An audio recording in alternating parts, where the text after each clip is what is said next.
Hello again and welcome back to my kitchen. Guess what am I doing now? What is it that I'm doing now? What does it look like? I am taking away all of this batter from the fries. Batter from the fries? No. The fried batter from this boneless chicken meat. Of course, from where, as you've expected it, maybe you've read in the title, from KFC. Yes, thank you to my benefactor again for giving me this boneless chicken meat from KFC. And what is the recipe that I'm going to make today? Yes, as you have read it from the title too, it's fried rice with chicken strips. Fried chicken strips. To make this fried rice with chicken strips, first you have to fry the chicken and then you're gonna strip it, strip by strip. So since that this boneless chicken meat has been well fried by KFC, yes, so it is easier for me. There is no need for me to fry the chicken anymore unless you are preparing this dish from a raw chicken meat, then you have to fry it. Alright, now those are the batter from the frying process of the chicken. So this is what's left is the chicken meat. So what I have to do is I have to strip it as finely as I could, like so. Yeah, right. So I'm stripping it as fine as I can, but not to be as fine as chicken floss, because the texture of chicken floss is too fine and it's not going to be practical to prepare this kind of fried rice. Okay guys, seems like I am having some trouble stripping this because this boneless chicken meat is quite dense. Oh, okay, I got a technique now. So I have to squash it with my fingers. I have to squash it. Then, only then, it's going to be much easier to strip it off. Strip by strip. Right? So I'm going to finish stripping this. And I'm going to come back to you with the next processes. Okay, so the stripping of the chicken is done. Stripping a chicken is decent. Stripping a human being is kind of naughty. Now anyway, that's a difference. Something happened to the crust, the frying crust of the chicken boneless meat. Why? Yes, you've guessed it. I've popped some. Actually, I've popped into my mouth half of it while I'm stripping the chicken. So I'm sure Joey from the sitcom Friends would agree with me, and we can be friends too, because he himself just loves chicken skin. Because inside of this fried chicken batter are chicken skins, I believe, because I do taste chicken skin in that. So now that is done. So now we need the ingredients to simmer and to fry again the chicken meat to make it tasty with the help of my very sharp knife. So I'm going to prepare the onions. Oh yes, I'm cooking this, I'm preparing this because from the looks, from the volume of the chicken meat, I can prepare like 3 plates of fried rice with this much of chicken meat. So for 3 persons to enjoy this fried chicken, we need 3 what you call this, shallots, yeah, 3 shallots, and 4 parts. Do you call it parts? Four mini parts of garlic, or you call it what? What do you call that? Let me Google it, and then I'm going to share it with you guys right over here. Yeah. Okay. Let me peel the shallots and the garlic, and I'm going to come back to you guys after this.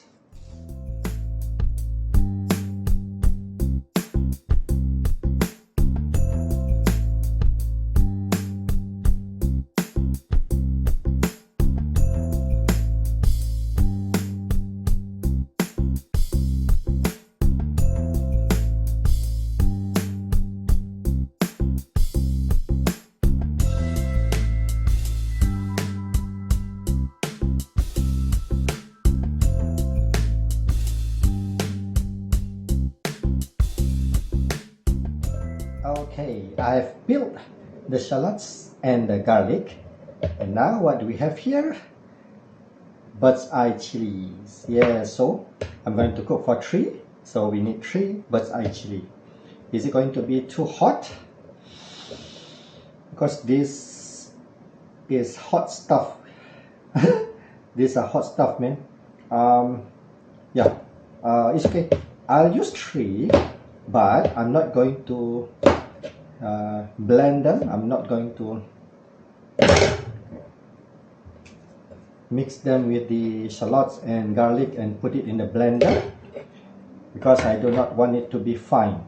I want it to be I'm going to just squash it using my mortar, and while the rest, garlic and shallots, I'm going to put in the hand blender.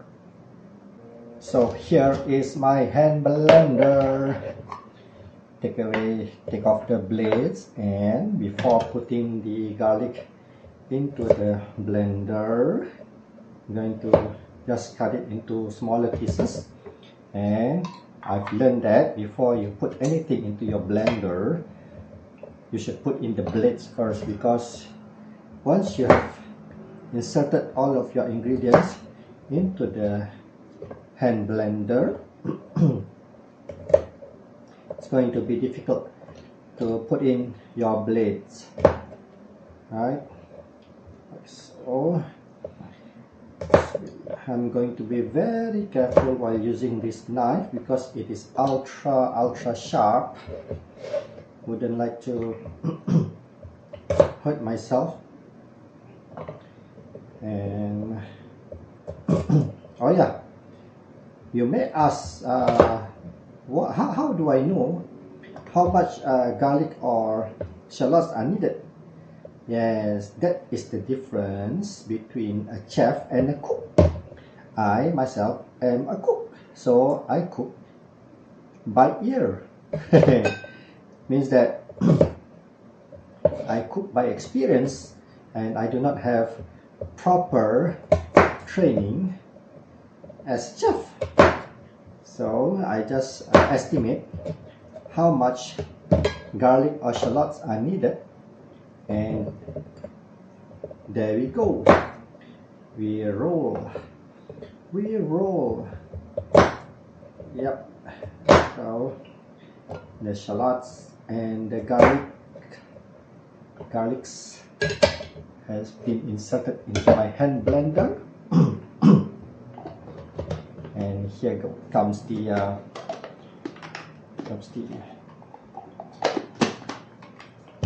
mechanism, and blender.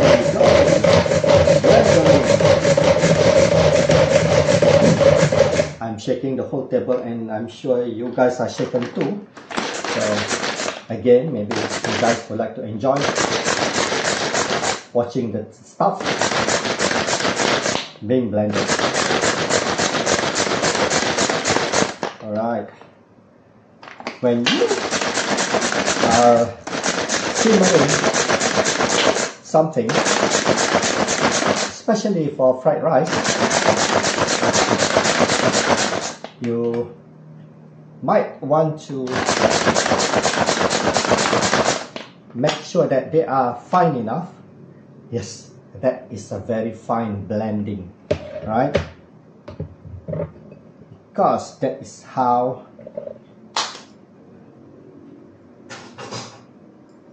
you make your fried rice. Everything, all the ingredients that you use to simmer, the base of it, come to say the puree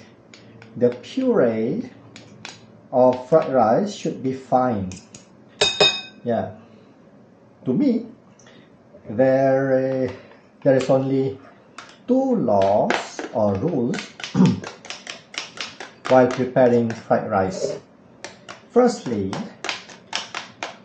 your rice must be cooked a day before, or maybe a day before, maybe like 6 hours before, and then you cool it down,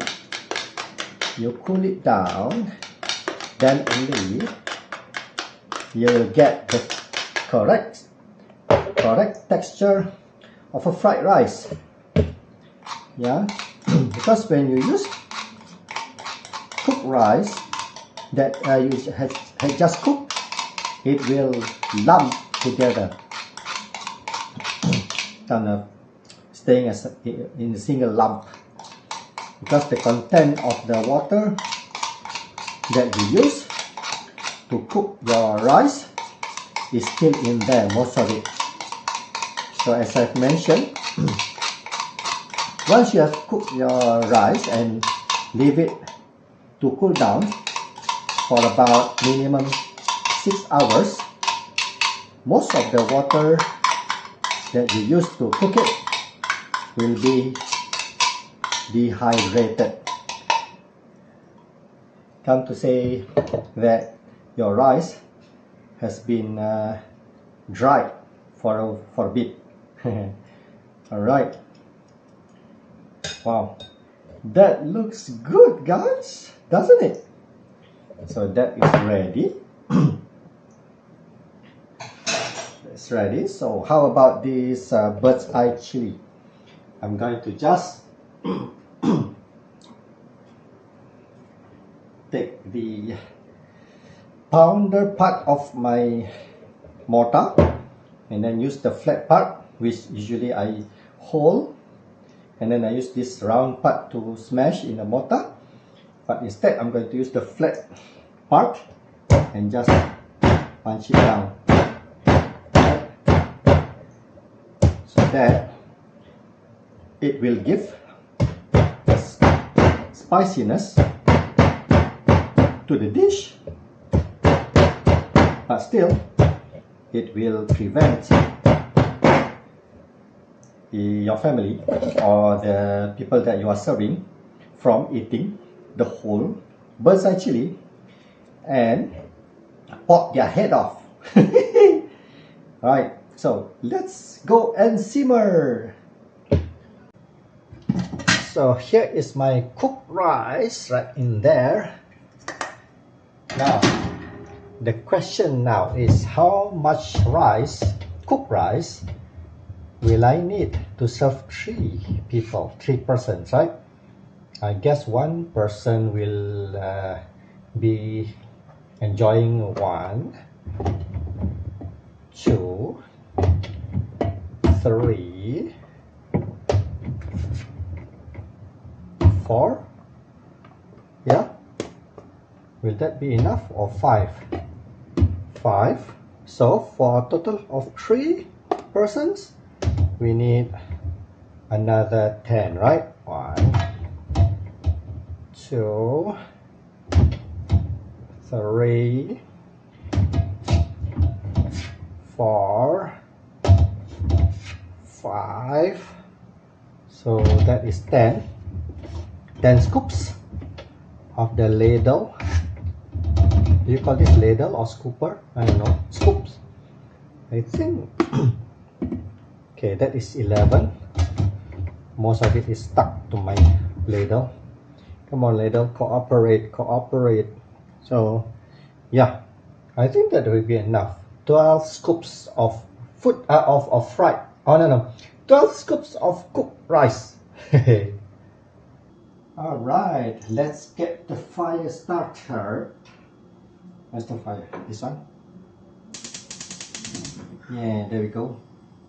All right, we need quite a substantial size of flame, and then we put, oh, almost burned myself with the fire.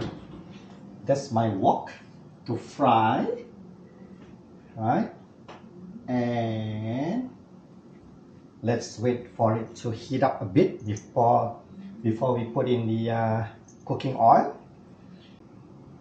Okay, that is hot enough. So now we put in our cooking oil. In this case, it's palm oil. Is that enough? Depends on the quantity of your ingredients that you wish to simmer. Yeah, I think that is enough. Okay, so you can see that the oil is bubbling, it's heating up. You might hear a cat meowing. That's my cat trying to get into the kitchen because she's a busybody. So now,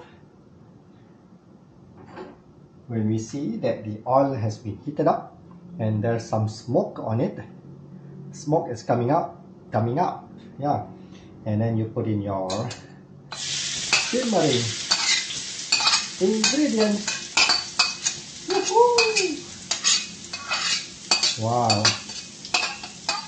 Immediately, the smell or the fragrance of the shallots and garlic starts to rise up. You might want to make the flame smaller, reduce the flame so that you won't burn up the whole thing.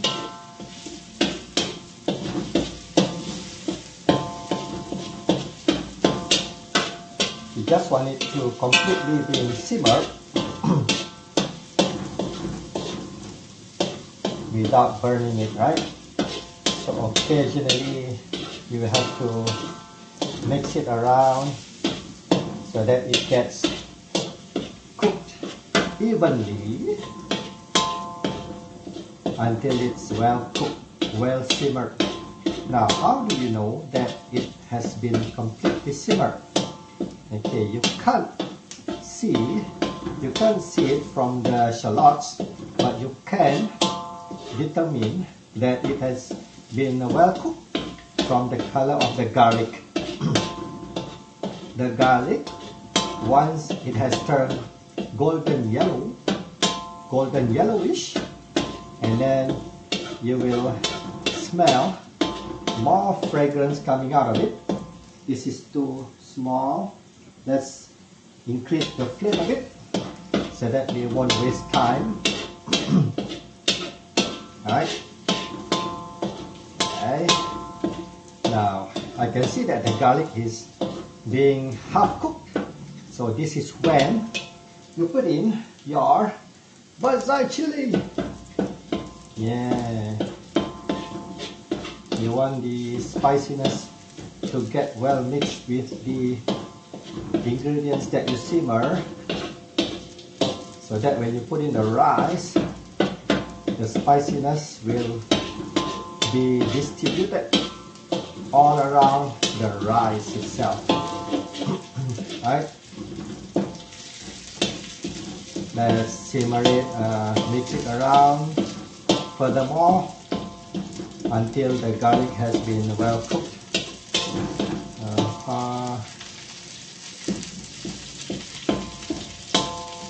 Okay, so you can see the garlic has started to turn brownish, golden brownish. So this is when you put in your chicken strips. Yeah.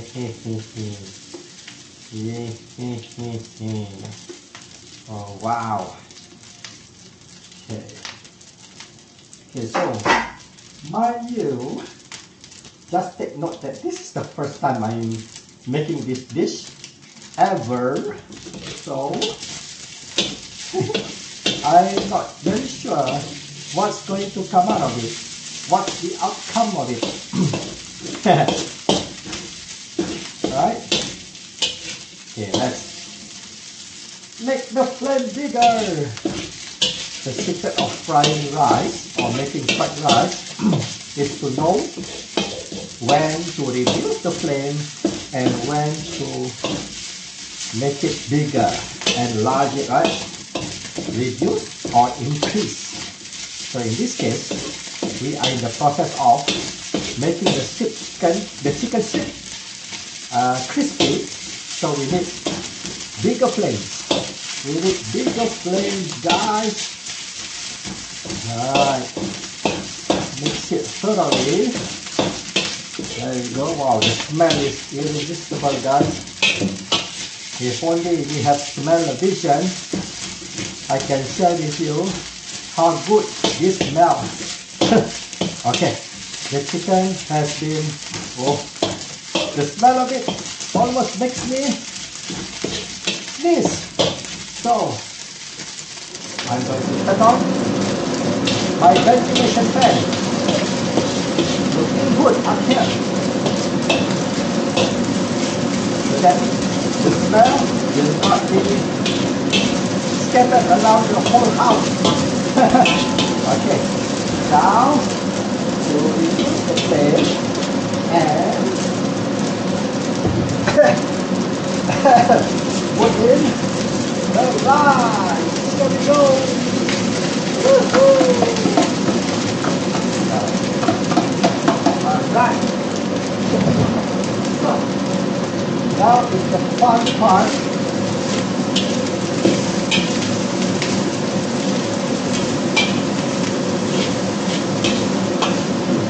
So, I'm going to turn off the cooking hood. The ventilation fan. Wow, the smell. Because once we put in the rice,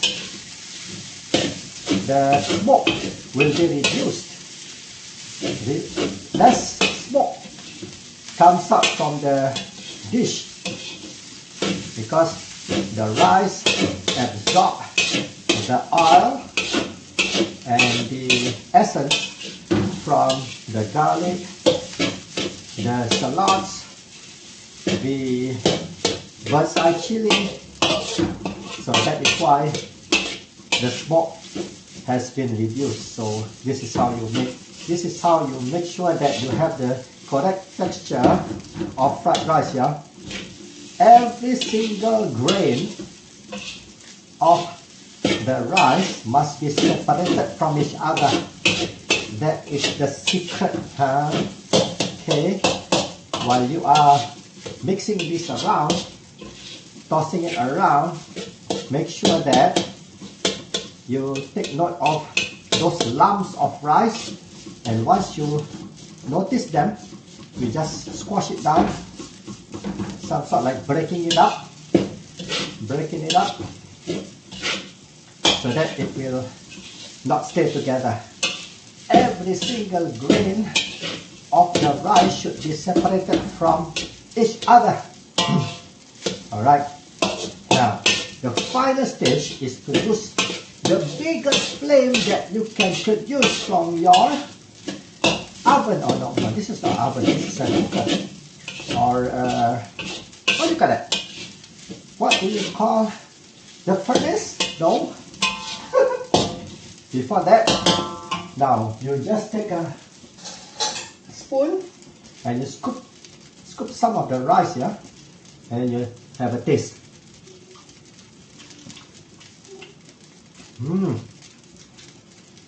It's good. Now what we need next is to scatter some flavoring. Woo. Your MSG, do you call it MSG? Yeah, just scatter them around. And also a little bit of salt for taste, yeah. not too much because the chicken, the boneless chicken, is already salty. Because I've mentioned that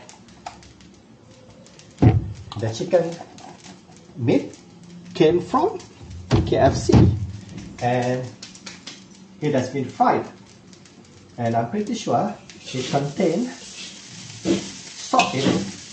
Already has salt in it. So now it's the fun part, guys.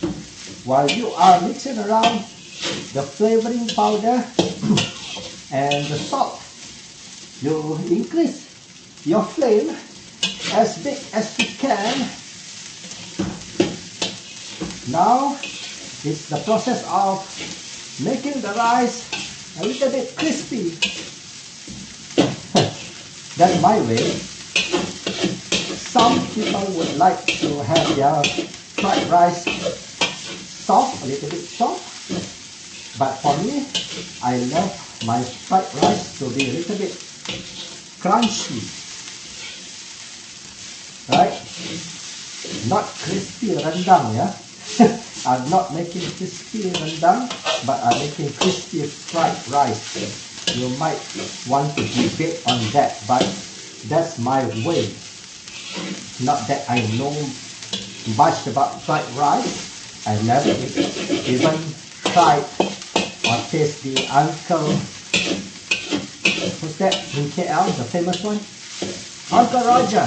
Yeah, Uncle Roger fried rice. I never tasted it, but I love my fried rice the way I love it. Okay, so you can see. Alright, now it's the smoke has been too much. So you can see that the color of the rice has been mixed well with the chicken strips. So you can see that the color of the rice, has turned from white, or this one is still white, so you have to crunch it down, to brownish, yellow and brownish. And this is a good sign that you are almost done frying your rice, and it is almost time to enjoy it as dinner or lunch or even breakfast.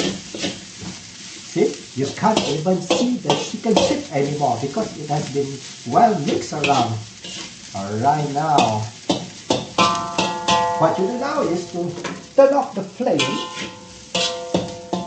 Turn off the flame and take back your spoon. Scoop some. And don't forget the chicken strips. Take some chicken strips. Now, please remember that it is hot. That is why you see I'm sweating. So, it is smoking, guys. Look. It's smoking. Smoking. Smoking. And then, you have a taste. Bismillahirrahmanirrahim. Oh, wow.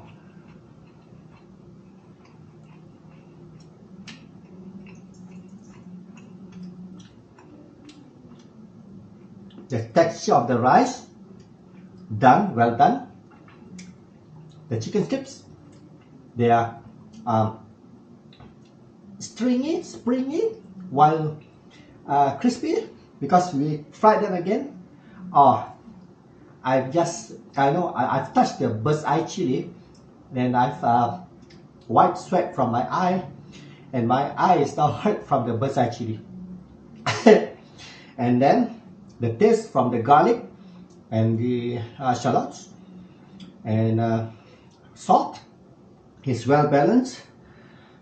Yes, this couldn't be a better fried rice if we do not have those boneless chicken meat from KFC. KFC, yeah, if you are watching this,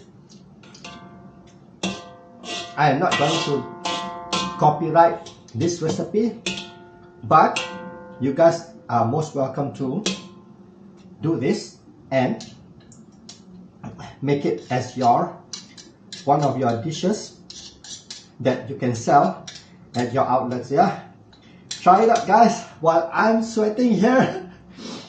Fried rice with chicken strips. And with that, thank you for joining me, and I will see you in our next kitchen cooking with Leo the Clown. Bon appetit!